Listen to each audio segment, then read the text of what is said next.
Hey guys, Dennis here. Christy. And we got Tamara there. Hello. And we were just talking about how this is really close to being on Oh, time. yeah, we tonight. did pretty good this time. It's my fault. I distracted him. Hey, we get distracted easy though.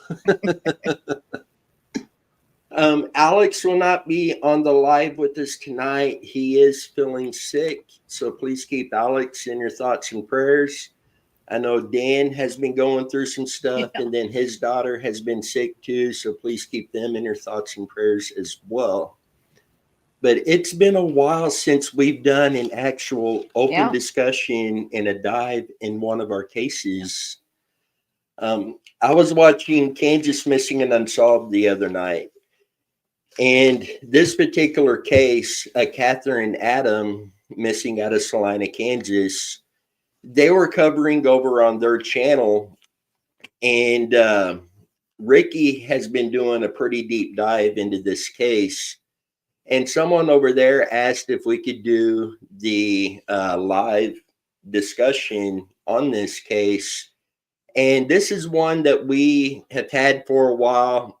Alex and I have spent hours going through it.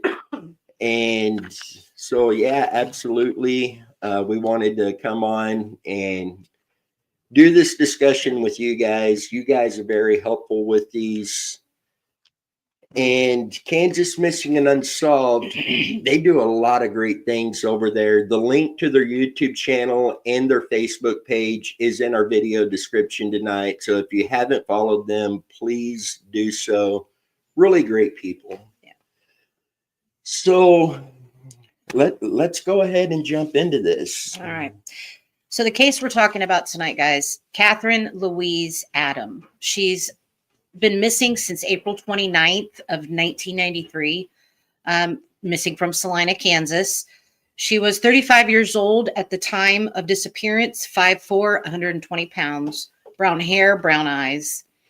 She was last known to be wearing a light-colored shirt, dark-colored slacks, and a blue and white Royals jacket. She does wear eyeglasses. She has pierced ears. She has a freckled complexion and dimples in her cheeks. Her maiden name is, and I hope I'm not butchering this, Swenson. And she may use the last name of Swenson Adam.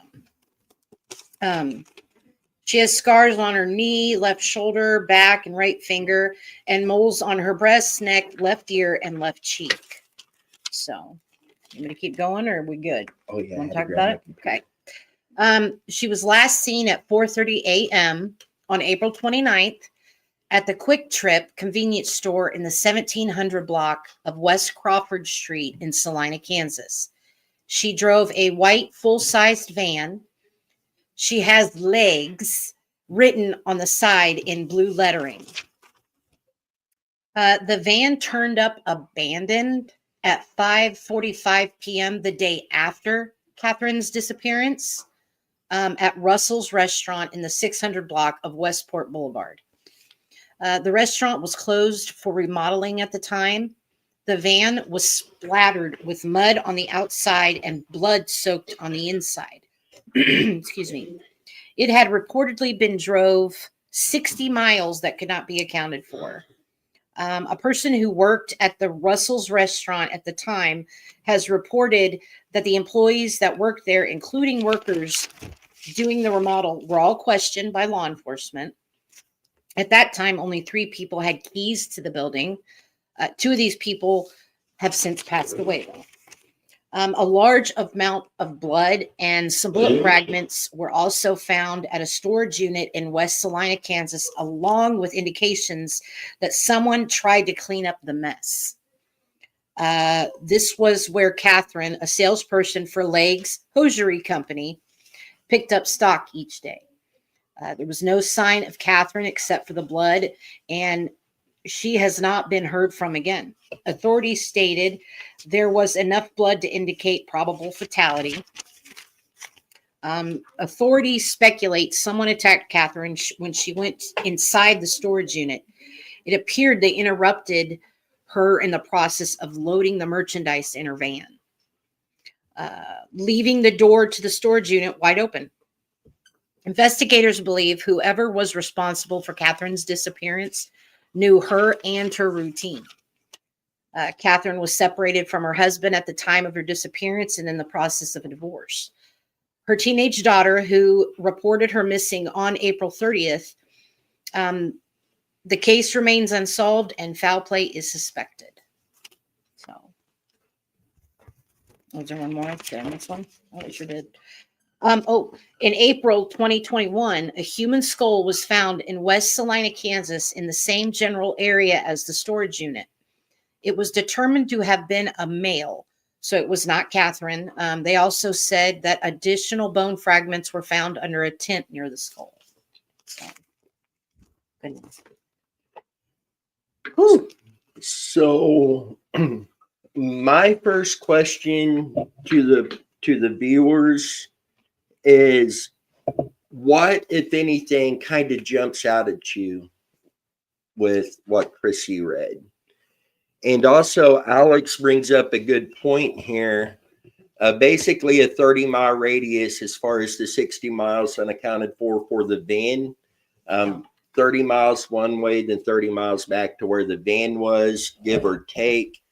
But 30 miles out would be about the furthest they could have went with that mileage. Well, to me, it just sounds like someone did know her routine, and I mean, but did she have any? Do we know if she had any like bad beef with anybody besides, like, I know she was in the middle of divorce, but was it on bad terms? Was it?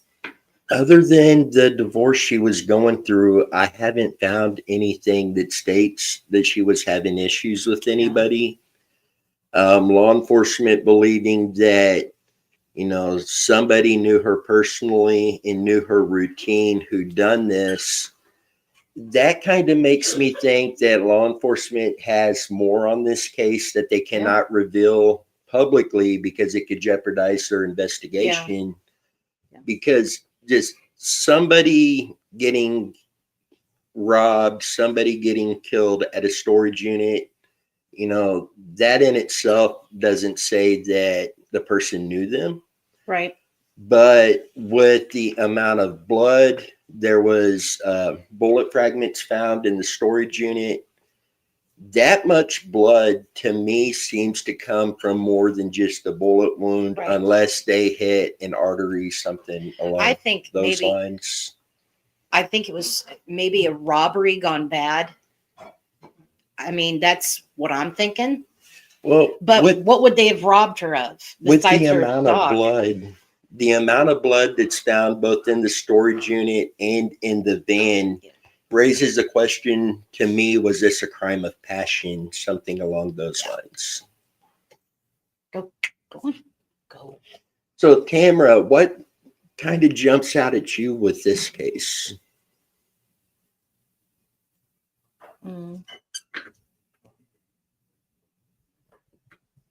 Hold on, Tamara. Hold on, honey.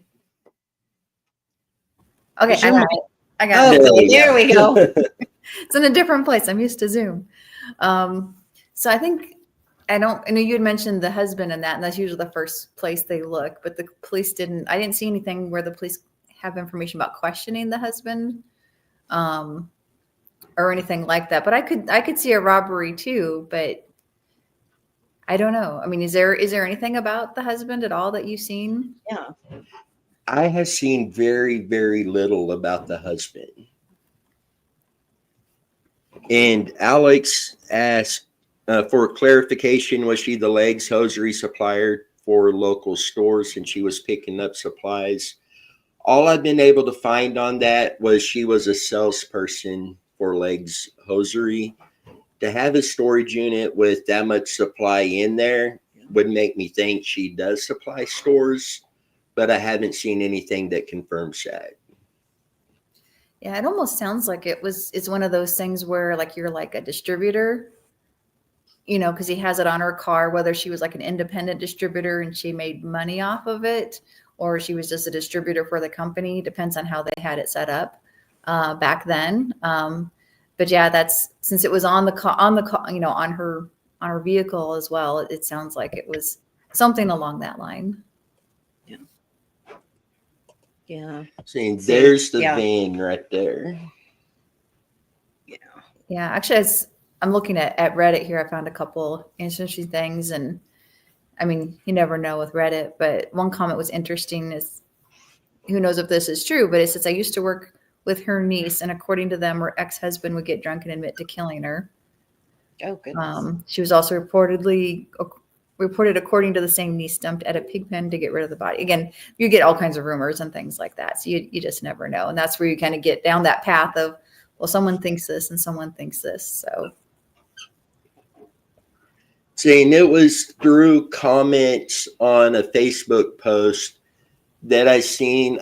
People were questioning the employees at the restaurant that the van was found.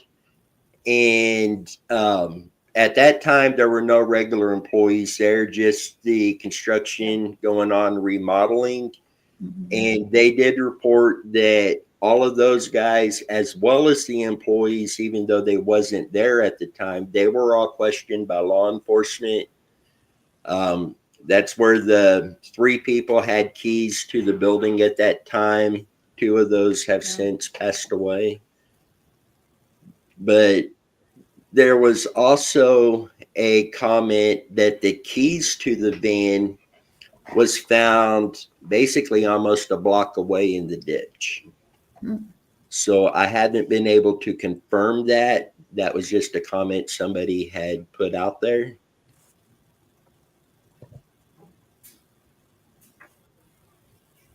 See, that's what I'm wondering. Like Mac and what Alex has said, did she have any money on her, checks, anything of value? See, that's what I'm wondering. Because back then, as a distributor, they may had to have carried that stuff with them. Everything nowadays is electronic, so you don't have to worry about that.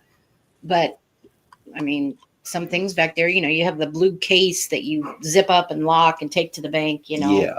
Mm-hmm. That kind of stuff. Yeah, because if it was checks, they would have been able to see when someone cashed it in theory.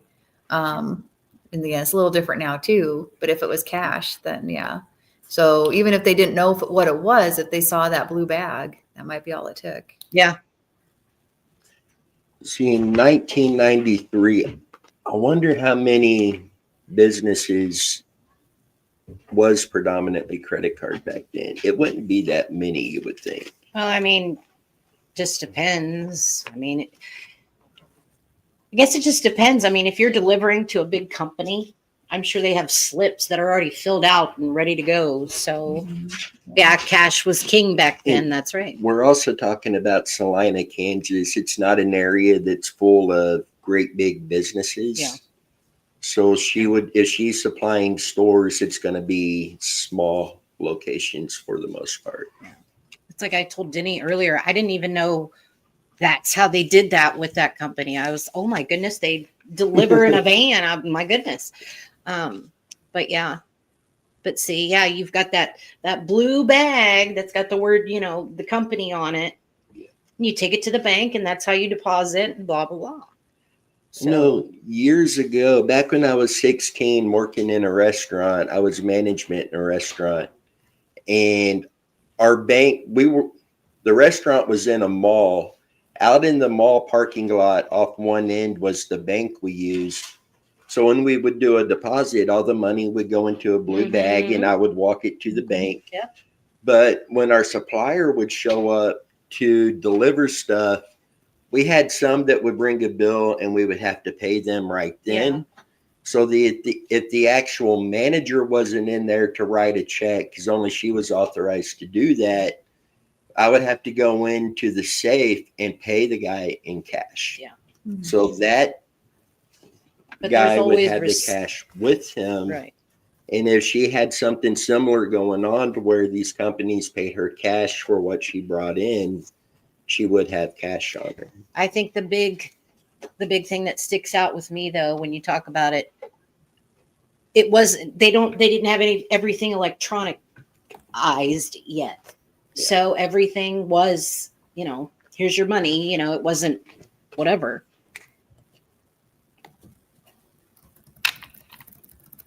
And Alex, that's something we're going to have to look into, and see what stores were there in the area, especially as far as big box stores she could Yeah. have been delivering to. You know, we have some other cases in Salina too, and later this year, maybe going out there and doing some searches. And see, Mac's right. It was all paper, everything. I mean, you're going to have a paper trail because that's all they knew. That's how it worked. So, And one of the reasons the paper trail was moved away from is that was so easily manipulated. oh, yeah.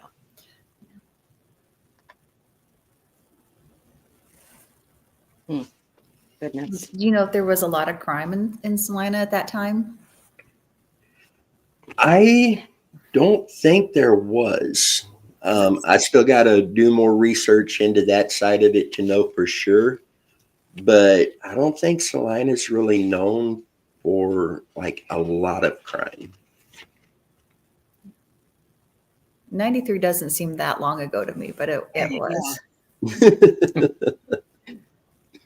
Hey, Bobby. Catfish, you're late. But see, it says here the van was driven 60 miles that could not be accounted for. So that's another question. I mean, Yes. Could they have been taking the van to get product? Was there? I wonder if she had some stock in the van already, or that was just the getaway vehicle at the time. She was loading the van when this took place. Yeah. So it's believed that she had already loaded stuff into the van and was continuing, and still had the door open to the storage unit. Because if it was just over, if they were just trying to rob her, they did a hell of a job. I mean, gosh. In 60 miles unaccounted for the Salina area. Yeah. 60 miles is a lot of miles for that area. Yeah. But to end up at that restaurant like that, that's.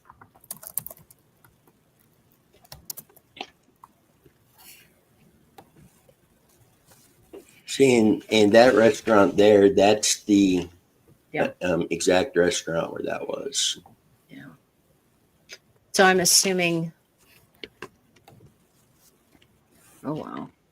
I mean, look at that. Look how, there's hardly anything there, but that was then. So. Now, I don't know the date when this picture was taken. But it kind of reminds me of Salina. I mean, there's not much there.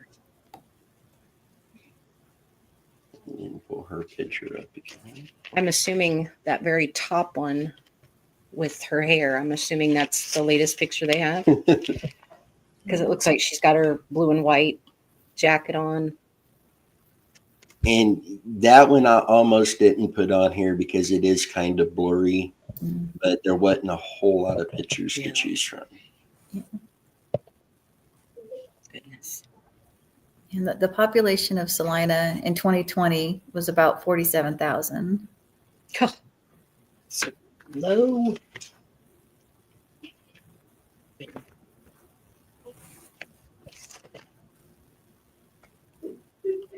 Well, someone had to have known her routine, I think.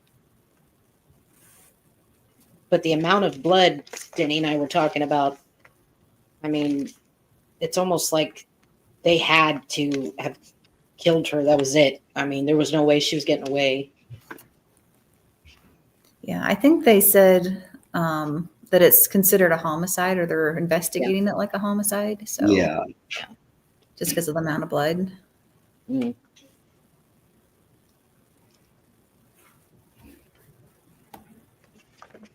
Okay, from what I'm seeing for Salina for today, Salina has a low crime rate and is known for its low cost of living, good schools, and cultural events. In 2023, the crime index rate was 27 offenses per 1,000 people, and that was an increase from the previous year.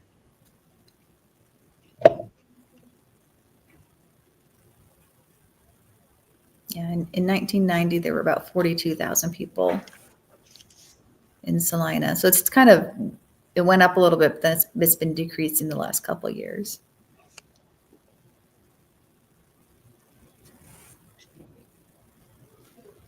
Well, it says that then after all was said and done, someone tried to clean it up. So, Yeah, you would think if it was a robbery gone wrong, yeah. it'd be a different set of actions. But I mean, you just never know. So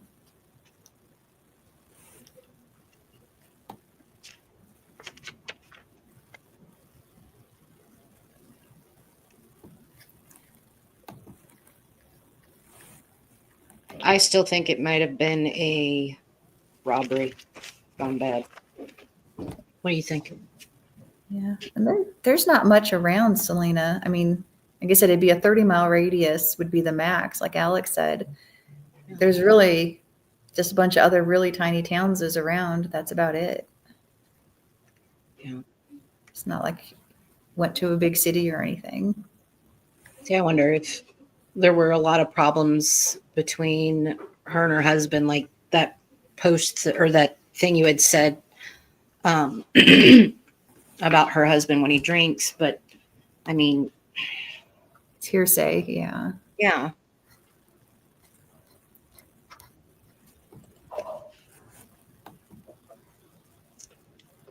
Trying to find the crime statistics for Salina in 93, and it's given all of Kansas. Yeah, we don't need that. What do you guys think?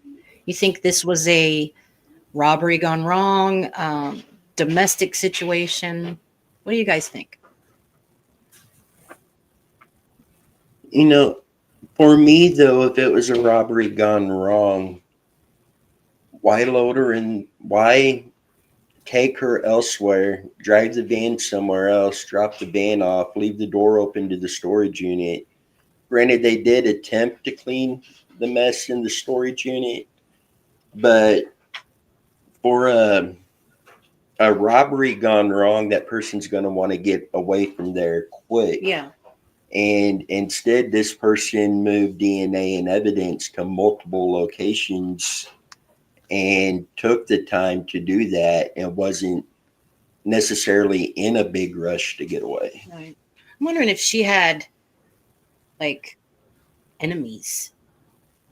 You know what I mean? Like revenge or something.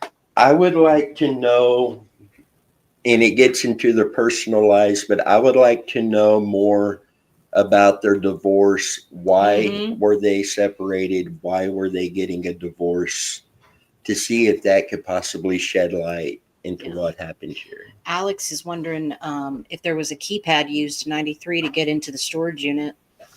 No security fence. I mean, that makes sense too, unless someone followed her in. I think I read somewhere that there was not, which I know several years ago, I've had storage units and they didn't have a keypad. Right.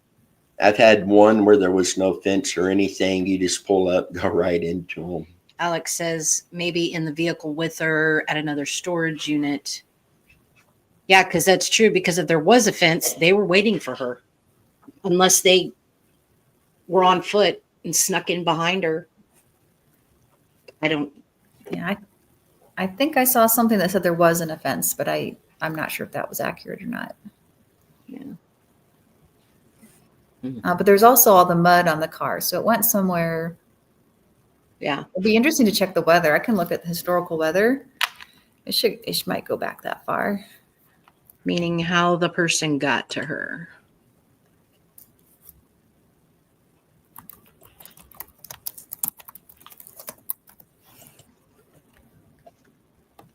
I mean, that makes sense though. If there was a keypad, you got to do everything and then wait for it to open and blah, blah, blah. Yeah. And it stays open for a little bit. Yeah. So you can easily walk on in if you did.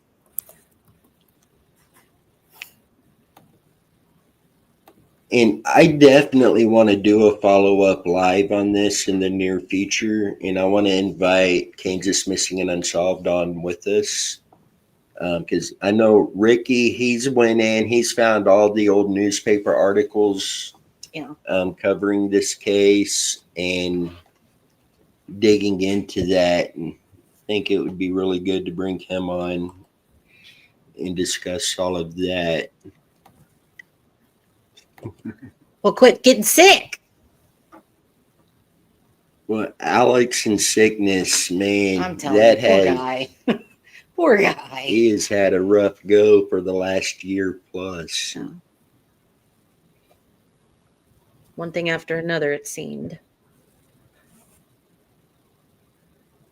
Alex, we're just gonna wrap you in bubble wrap, put you in a pure oxygen room, and just leave you be.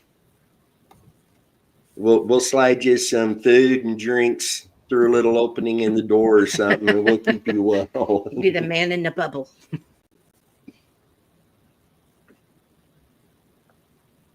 Your immune system is terrible. I would say so.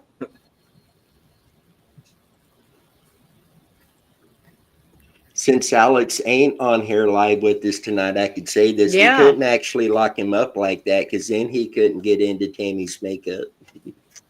Alex just said fat kid in a bubble. Max says move somewhere warmer. Exactly.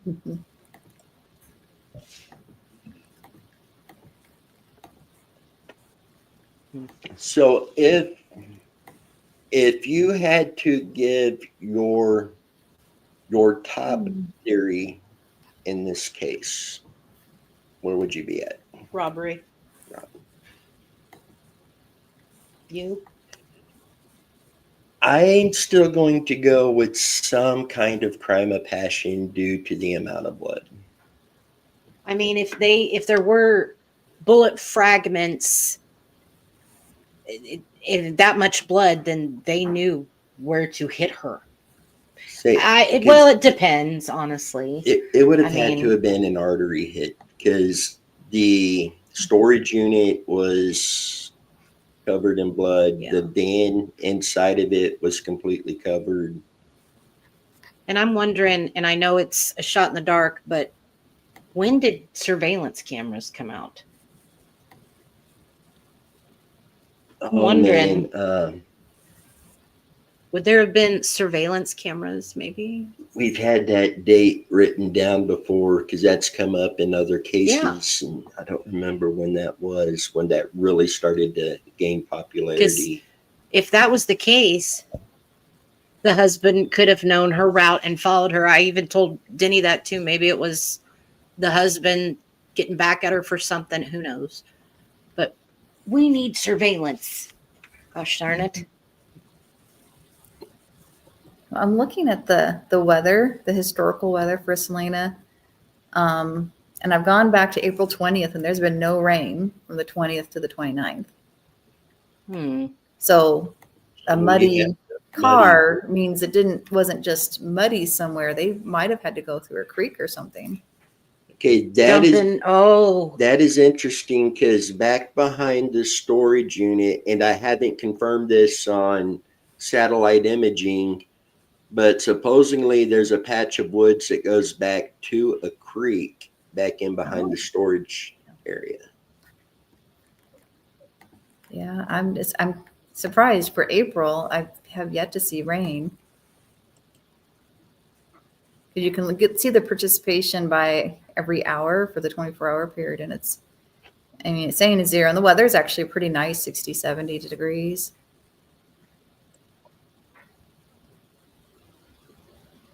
See, and Alex brings up a point there on the robbery, no mention of money or product missing. And I mean, let's be honest here. Hosiery isn't a big money ticket item that somebody's going to kill somebody to take. Maybe they saw that she was loading the vehicle and figured, I bet she's got money hidden in here somewhere. She's a vendor. And could have been searching through the money or trying to search everywhere for money. It's possible. Yeah, it could be, it could be someone that, maybe was on drugs or high or something and was looking for money. But I mean, it seems like, again, there's a lot more involved. You know, there was a gun. It seemed like there was a gun involved. Seems like, you know, there was an attack and then attempt to clean it up. And then I mean, it was more than what you would normally expect for, you know, maybe someone that really didn't know what they were doing, if they were just high on something and violent. But Right. But the husband theory really sticks out at the same time, though. yeah. I mean, oh, Alex has a good point. More like she was tired of the husband, divorce happening. She met someone, husband got jealous, and a crime took place. That makes total sense as well. But it's surprising they couldn't. I mean, I know there's different situations, but if it was that simple, in theory, you'd think the police might have a better chance of, you know, being able to find out what happened. But maybe there was just no documentation. There was no way to prove anything either way. Has anybody heard anything about her husband since all this happened? I haven't, no. Hmm. That is a side of this that we definitely need to look at. Yeah. Yeah, I'm seeing almost no rain. I've gone back to April 11th, that's unusual for April, because usually it rains quite a bit in April. There we go. Now we get some rain, a little bit of rain here. And you know, with the husband, and Tamara mentioned this, a missing persons case like this, spouse, next of kin, best friend, whoever last seen the person, they are normally looked at first by law enforcement because they want to rule out as much of the logical stuff as possible before going further. So 1993 to today, you know, if this is as simple as a jealous husband, you would think they would have been able to prove that and at least bring somebody into court to face charges. Well, but then, you know, we've seen cases that do get solved and it was a very simple explanation, but law enforcement, unfortunately, they can't say, okay, I see this stuff, so I believe this is what's happened, and make an arrest. They have to be able to prove that case, or it can not only get thrown out, it can get to the point where they would never be able to charge an individual, and justice goes out the window. well, Alex says the van could have been dirty for a while. It's true. Who says, I mean, there was mud on the van, but that's true. Was it fresh mud? Was it? See, that's the thing that's kind of sticking out to me too, because it's talking about mud splatter. So if it was dirty and dirt, it would have said, to me, it would have said dirt, dust, along those. Yeah. But the fact that it's mentioning mud splatter makes me believe that it was wet mud. Yeah. And with no rain in the area at that time frame, you're looking at any creeks, ponds, any,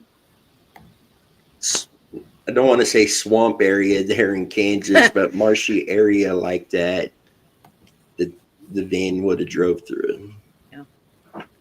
Yeah, and I'm actually looking through this because I'm using the Weather Underground, the historical weather, but it's not really showing any precipitation like in March or April. So that may have not been recorded properly. So I'm trying to find some other resources to get a proper bit of information, because I'm highly surprised that it didn't rain for 2 months. I'm sure it did. Right. So I'll keep looking. Usually Weather Underground's pretty accurate, but maybe since it was so long ago, they just didn't have that information present. But I'll look at some other places and see if I can't find something. Alex says, let's be honest. I'm sure out in Salina, she probably was driving down muddy, wet, even snow roads. So, but we're also at April 29th as well. hey, it has snowed in May before. Yeah. Mhm. Kansas anyway. So Okay, I am finding some information through another one, Weather Spark. So yes, there were actually on the 29th, there were thunderstorms, light rain, and fog. This is, make sure I'm getting the right location. Yeah, Selena, 1993 in April. So yeah, so Weather Underground must not be as accurate. Usually they're pretty good. But according to this report, there was rain. There was the 27th, there were showers and light rain. The 28th, there was a thunderstorm. The 30th, there was a thunderstorm. And so it wasn't yeah, a there's lot of rain. It's like a different- tenth of an inch, an eighth of an inch. So it wasn't a lot of rain, but that's still enough to, get mud on your car. make mud. Yeah. Yeah. I mean, that's obviously then you're driving not on concrete, you're driving on a gravel road at least. Yeah. Which there's lots of country roads out there, but if she was, Yeah. she was in town, mostly driving, then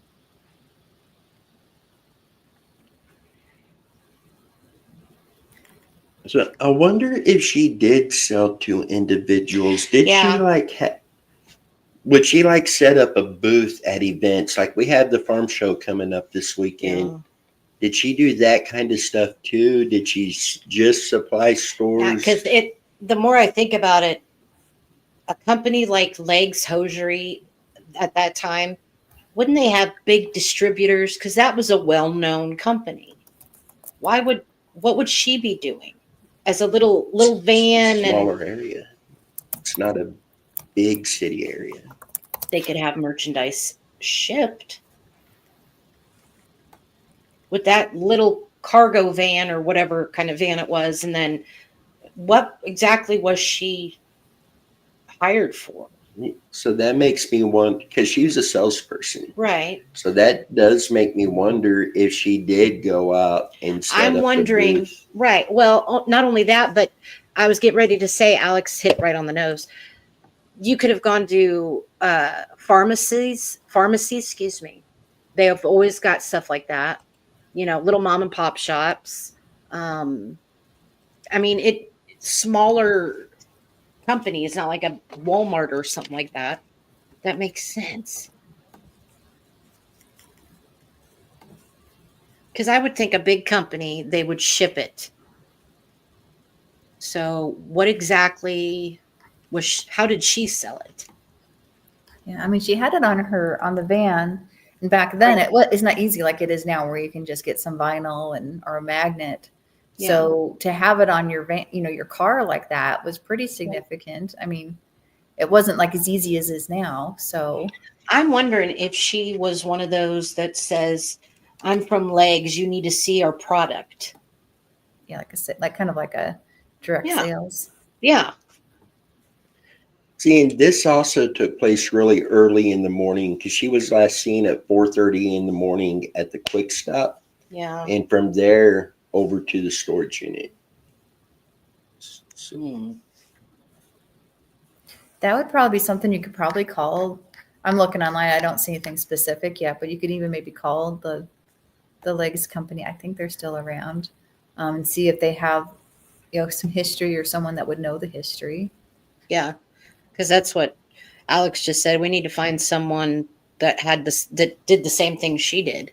Because it does. I'm wondering exactly what was her exact job as a salesperson, driving a little van like that and having a storage unit with product. I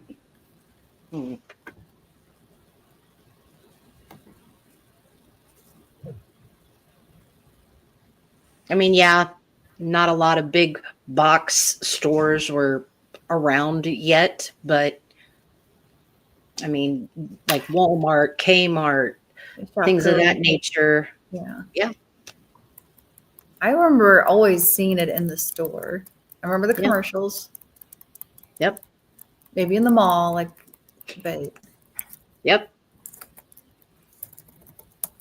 I remember Kmart's having them. Remember Meg? Kmart? Yeah.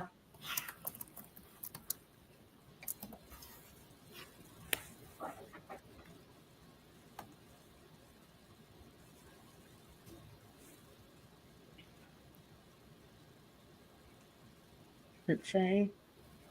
Okay. Triplets Mini Storage is the name of the storage unit at Magnolia and Centennial Roads. Why was a big company like Legs in a storage unit? That's probably how they did it back then, because this is also a complete different time than today. I guess I'm just so hooked on how things run today, Mhm. that I forget that there's.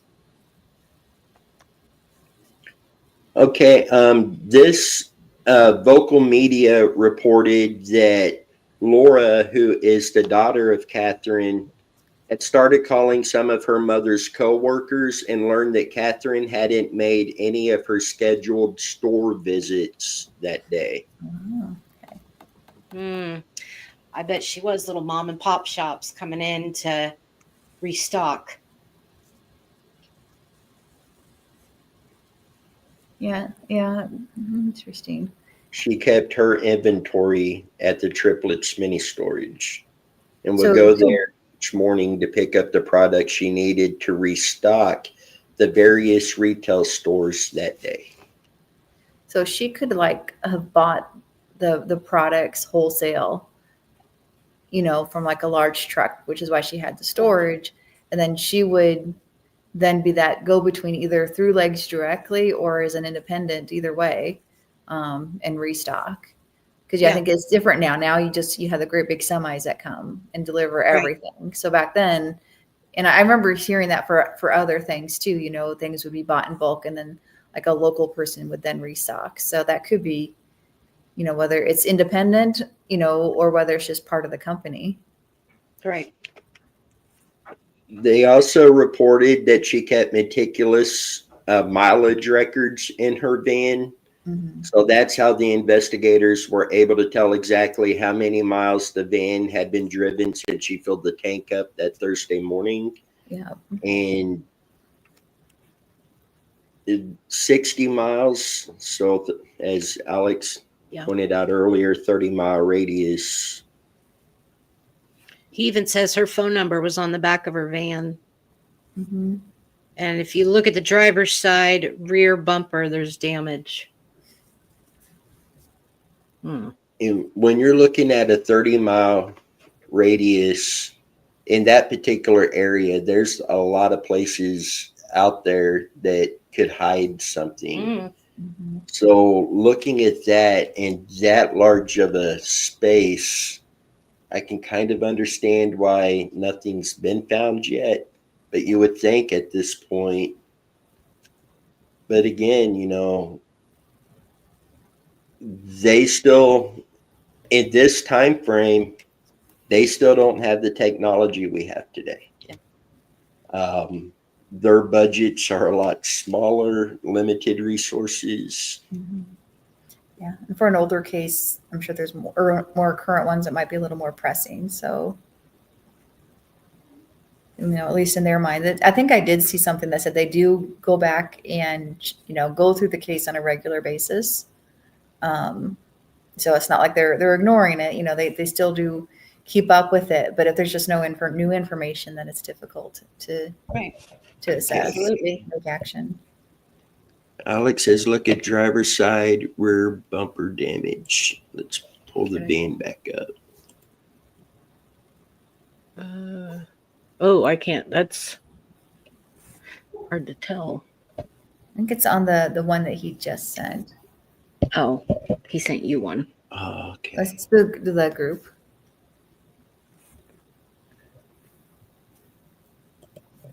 So I have a feeling that she probably, if she had mileage that careful, and my guess is she'd keep her van pretty clean too. Yeah. He is, Alex. He's getting to it.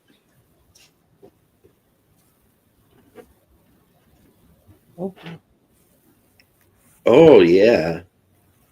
Goodness. Wow. Let's see if I can. Yeah, because here's a question too. It's like, so when they believe someone else drove it, don't they have fingerprints from the steering wheel? That's some question that I had too.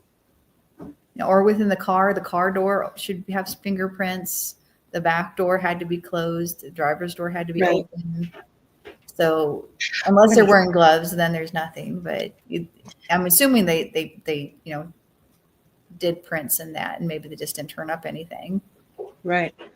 I But if just they're wearing gloves, and that shows, someone's trying to hide their identity. So that shows Right. premeditation. So in theory. And this is very interesting. If you guys remember how the legs display was, I don't know if you can see it, but that's just a display. Can y'all see it? Mhm. Anyway, just a giant display rack. Oh, that really is not helping. Anyway. Now, it is reported that law enforcement did start with the immediate family in interviewing in their investigation, but it doesn't go into any details of it.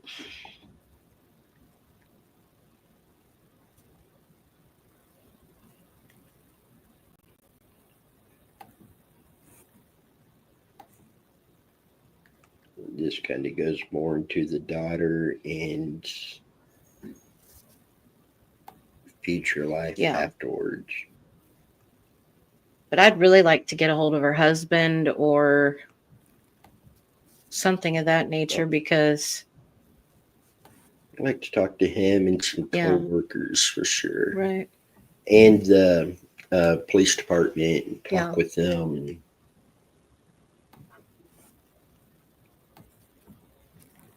just another sad, unfortunate case. Doing her job at work, and this one, it seems that when you look at one particular theory on this, all you get is questions. Yeah. So you step aside and go a different route, go a different direction, and you get the same questions. But I would definitely like to have Kansas Missing and Unsolved come on and go into the discussion with us on what Ricky's uncovered in his dives on this. And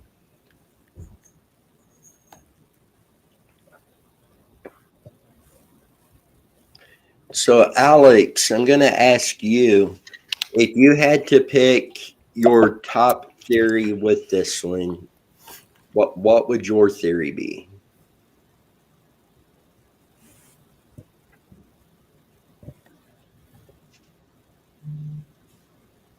I can see him too.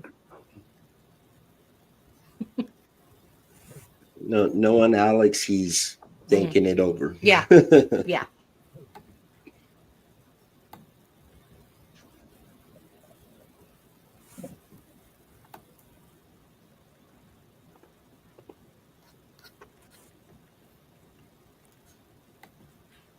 Husband or boyfriend.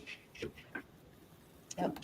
Another thing that kind of stood out to me, and, this in itself doesn't mean anything because I got a ton of scars from all the stupid stuff I did when I was younger. Mm-hmm. But she's got scars on her knee, her shoulder, her back, her finger. I mean, she sounds like... She sounds active. Yeah.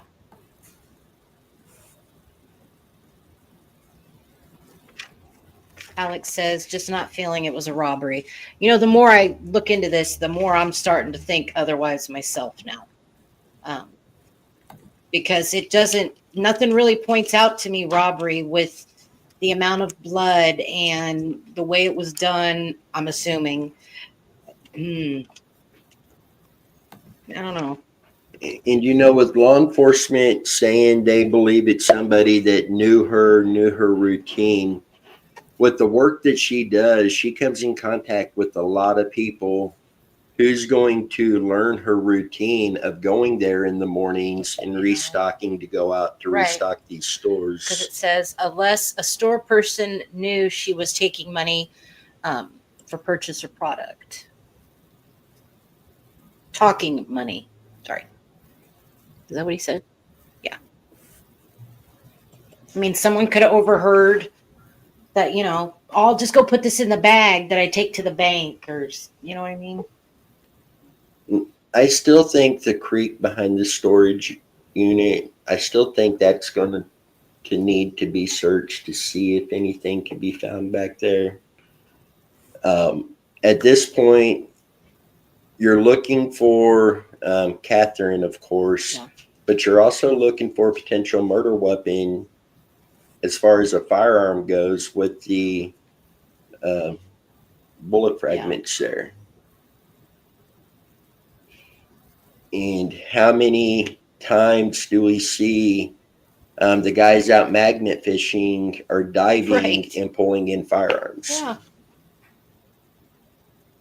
I mean, Alex says taking payment for products. People, you can't hide that when you're in the store.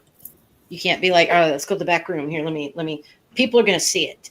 They know you're obviously a salesperson. You came in with product. You're, the whole 9 yards. So somebody could have watched her routine every day. I don't. Then we need motive. What She would had be money. the motive? She had money, and it was easy right there. Well, with the hosiery, though, you're not looking at a lot of money. Probably not, but enough. Who knows? I don't know. I mean, this one's tough. Yeah, this one I see something that says that she was a saleswoman for Lakes Hosiery. So again, whether it's independent or for the company, either way, but it doesn't define it. But yeah, either way, you would still be doing, handling money from the sales. Right. Yep.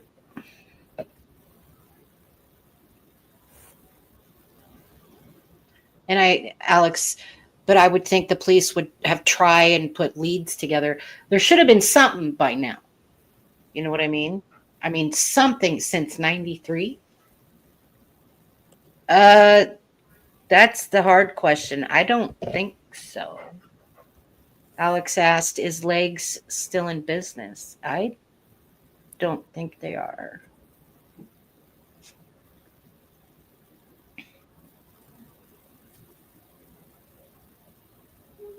Oh, They underwent a relaunch under new ownership, Wingsong Global, and they plan to revitalize the brand and target a modern market through online retailers like Target, Kohl's, and Amazon.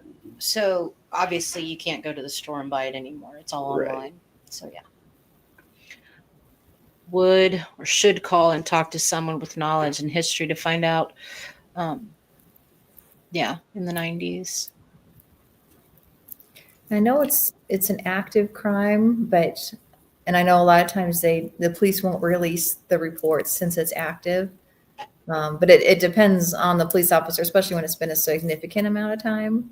Yeah. This one isn't as long as, like a 60 or 70 or 80-year-old case, but it would maybe hurt to ask if that would be available or not. The answer would probably be no, but you just got to ask the right person sometime. But since it's active, technically, they don't have to give you information. Because go ahead, Denny. We won't know if we don't try, right? Right. Yeah. Because apparently Denny actually went online. Alex did. Or Alex. He shared those in our chat. Oh, okay. Alex sent one of these to Denny. Look at what it would look like now. Hopefully you guys can see that. A big display. Oh, phone went dark. I mean, I don't know how well that's coming up on the screen. Back up. I'll let him do it. But yeah, they're displayed like that now, not those giant egg things. Because that's how they used to come. Remember, they used to come in like egg-shaped cartons. Mm-hmm. So, but yeah. But that damage on the van, that still kind of concerns me there. I mean, caught on something. Wonder if there was any remnants of like tree bark or grass or whatever. Yeah. They should have at least, Yeah. collected whatever was there. Right. And probably been able to maybe know if there was if that was new damage or not. Let's see if that was something that the family said was present the day before or not. Right. What's it look like? Trying to see what kind of soil that might be. I would like to know what kind of soil that is. If it's more of a clay soil or a gritty soil, that could help determine, was this a road? Was it a field? Where Yep. that mud Because come from? if you look at it, it looks pretty dry, but It does, yeah. I- You can do a microscopic analysis, or even, if there's a lot of gravel and sand in it, that'll give you a good idea. yeah. But there are soil analysis labs you can take it to. They really, really wanted to get away, or something was really caught on that sucker. Because, goodness. Because look all down the side of it. It's just filthy. And it's both sides because there's the passenger side. Right. Alex says, I wonder if they still have the van. They should. I know normally they won't get rid of that until the case is closed. If the Right. case is open, they would hold on to that as evidence. And then, And as substantial piece of evidence as the van is, you would think they would still have right. Yeah. Mac put legs was started in 1969. My goodness. Still going. Yeah. Mac knows his legs. Sorry, Mac. Had to, bud. Denny. Goodness. I like Mac. Mac has been with us since very early on. Hee hee. But yeah, this is just an odd case. This is one of those that can get frustrating because the Yeah. answer probably is pretty simple. There's just so many possibilities there that it's hard to narrow down what it is that actually happened. Oh, Haynes started, yeah. Because if you remember, legs, and then at the very top of it, in real tiny lettering, it said Haynes. I remember that. I'm going to take your word for it. I didn't wear them, so I don't know. I would prefer not to wear them. They're annoying.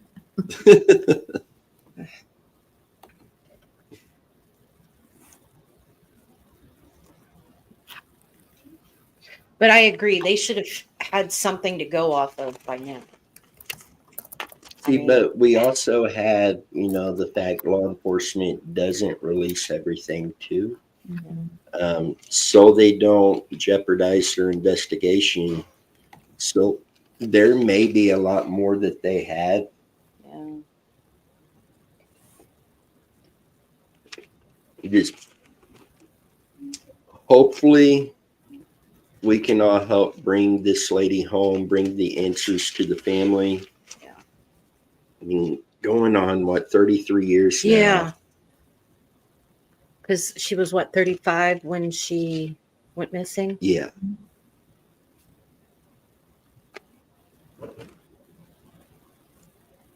Going on 32 years.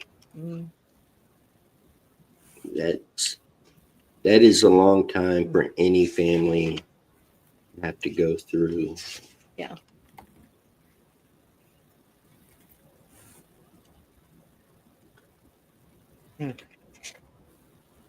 So I will get in contact with Kansas Missing and Unsolved and try to get a time scheduled for them to join us on here.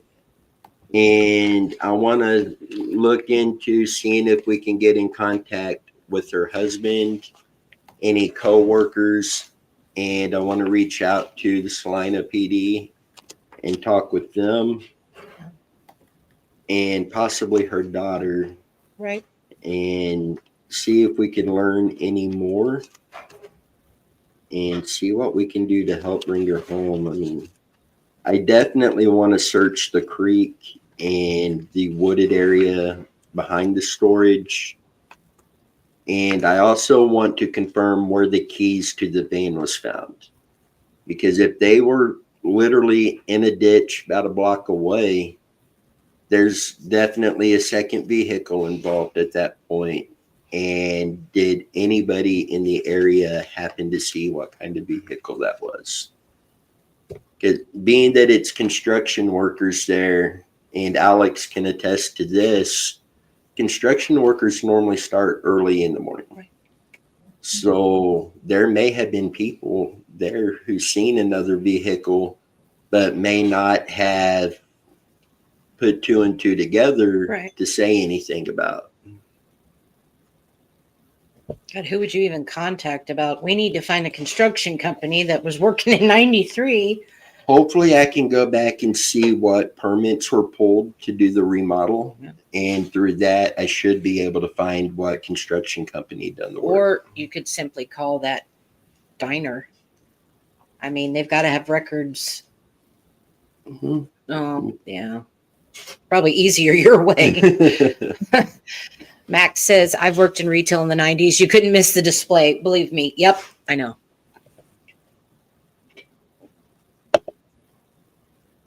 So, guys, I know many of the viewers will be digging into this case now as well. If you come across any locations of interest you would like to see searched, reached out to us, let us know. We'll get that added to our list. If you have any thoughts on this case, please reach out to us. Again, you could remain anonymous if you wish. The PO address is in the video description tonight. If you have any information on any of the cases, but you don't want your name known and you don't want us to know who you are, please send it to the PO address. You could remain 100% anonymous that way. Did you want to talk about the farm show at all? The farm show.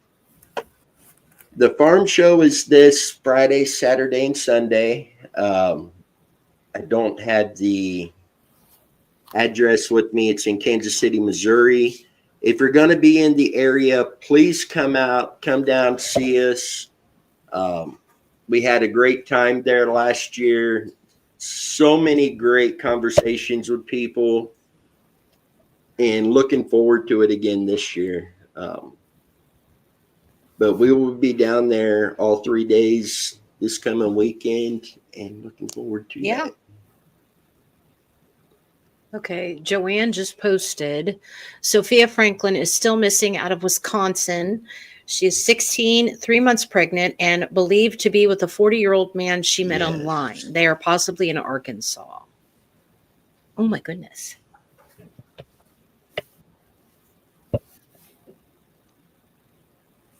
And Joanne, I will get a video out. I'll try to get it out tomorrow evening, jumping into that case a little bit. Yeah. And yes, Alex, it's the American Royal Complex in downtown Kansas City, Missouri.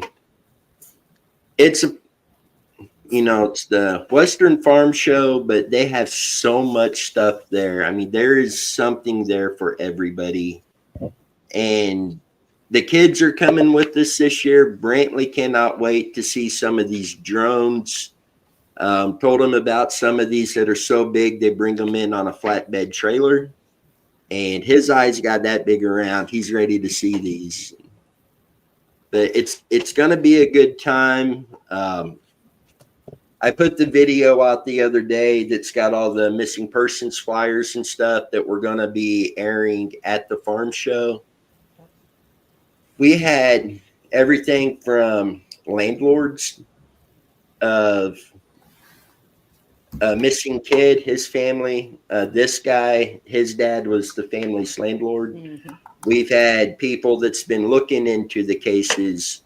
We've had people that is from another organization that helps basically abused women and stuff along those lines.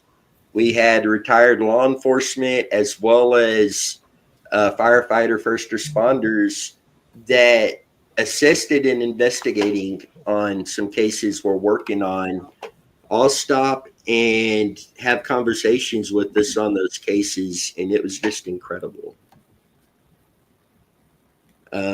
Missouri Highway Patrol have a booth there. I went over and talked to them last year.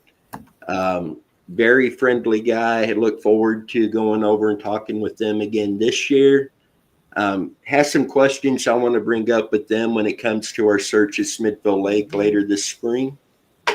But it's going to be a great time. So if you're in the area, definitely swing by out there. Come up and say hi. We're going to be doing a lot of giveaways at our booth. We've got a bunch of T-shirts, koozies, keychains. Seems like I'm forgetting something, but No, I think that's it right now. But going to be a good time. Probably give away some candy too while we're there. Yeah, I definitely want to look into that Sophia Franklin. Yeah. 16.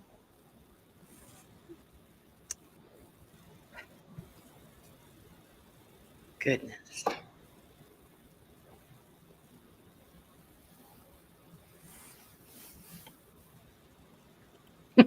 Alex says lots of candy. And last year, what we were doing, Alex came up with the idea that he was taping, because we had business cards we're putting out there.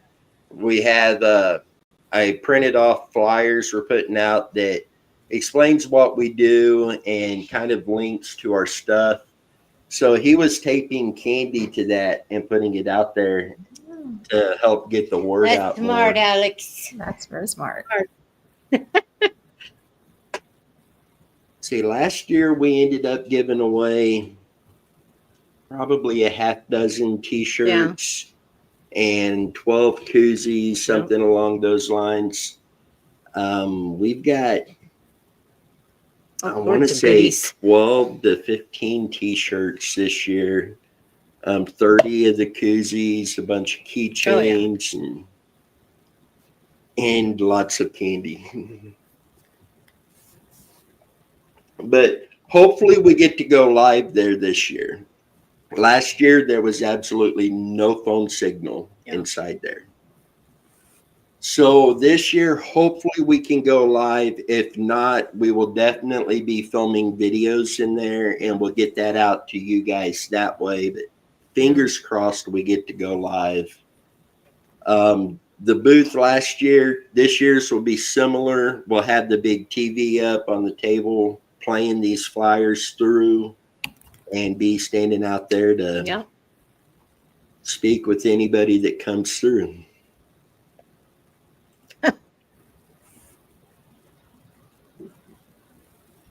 That is awesome, Alex. I know last year they were having issues with their Wi-Fi down there and the passwords and everything. And the first little bit was kind of a mess and touch and go. But once that got resolved, the rest of it went smooth and was just, that's good. It was a good time.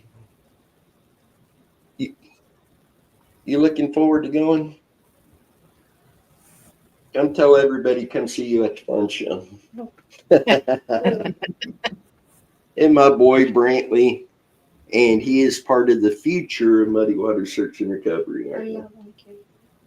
Well, you can get over here on camera.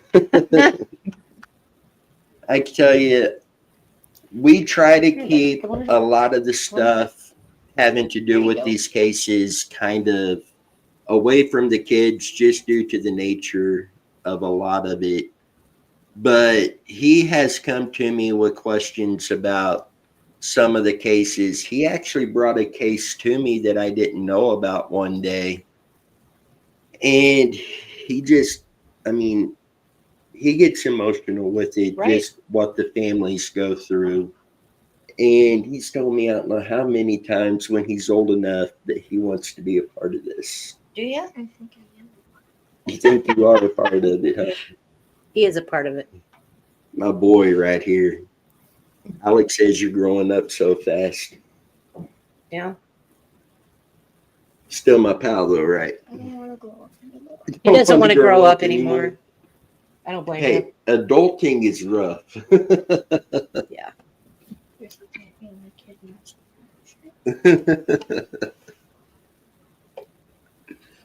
Oh man, but guys, I think that's going to be it for tonight. Um, let's keep Kathryn's family in our thoughts and prayers. You know, her daughter's 16 years old when her mom went missing, not having any answers. You know, let's continue to keep them in our thoughts and prayers, and let's do everything we can to help bring Kathryn home. So, Tamara, was there anything else you wanted to add tonight? No, I think you covered everything. I'm good. I just want answers. Something. Mm-hmm. And I do want to bring up one more thing real quick.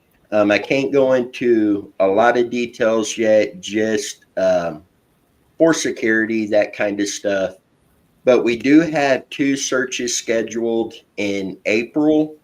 April 5th, we're doing a search in Missouri. This is the one that Echo Divers may be joining us on. And the very next day, we have a search in Southeast Kansas, way down Southeast Kansas. So we'll keep you guys up to date on that. Both of these searches, the first one, we were specifically asked by family and a private investigator to film our efforts and share those with people just for some of the back stuff that's going on in that case. It will make a lot more sense at a later date when we're able to reveal a lot more. But both of these searches we will get to film. The second search, the sheriff's department will be on hand with us assisting in the search. So we'll keep you guys up to date on those, and we will go from there. And I second what Alex says here. We appreciate each and every one of you. You guys have been incredible from the very beginning. Megan, you got anything to add? No, she goes, no. So, guys, with that, hopefully next weekend, I will try to go live that Sunday evening, and just give kind of a rundown of the farm show and what took place that weekend. But hopefully we will have live feeds out to you guys during the farm show.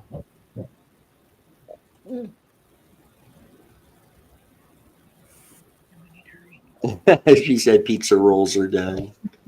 So, guys, with that, thank you for joining us. And don't forget, check out Kansas Missing and Unsolved. I have a ton of links over in the video description tonight.